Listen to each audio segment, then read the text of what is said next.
اللہ تعالیٰ نے قرآن کریم اپنی آخری کتاب حضور اکرم صلی اللہ علیہ وسلم پر نازل فرمائی۔ رسول اکرم صلی اللہ علیہ وسلم آخری نبی ہے، قرآن کریم آخری کتاب ہے، اور ہم حضور اکرم صلی اللہ علیہ وسلم کی آخری امت ہے۔ نبی کریم صلی اللہ علیہ وسلم نے قیامت تک آنے والے ہر انسان اور ہر امتی کے لیے ہدایات ارشاد فرما دی ہے۔ آپ نے سب چیزیں بتا دی ہیں کہ کیا کرنا ہے، کیا نہیں کرنا۔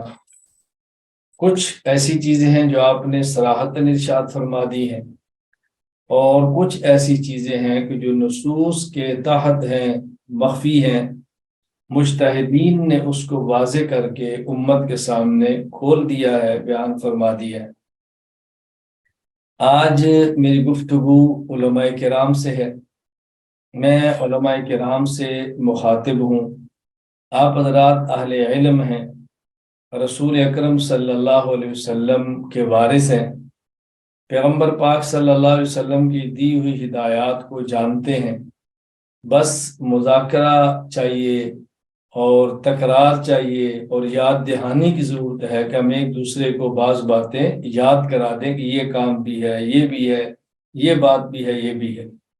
تو میں نے آج کی مجلس میں چند ایک باتیں آپ کی خدمت میں عرض کرنی ہیں۔ اللہ تعالیٰ مجھے اخلاص کے ساتھ، دلائل کے ساتھ، اعتدال کے ساتھ گفتگو کرنے کی توفیق عطا فرمائے۔ بات سمجھ آئے تو حق جل مجدہ عمل کرنے کی بھی توفیق عطا فرمائے۔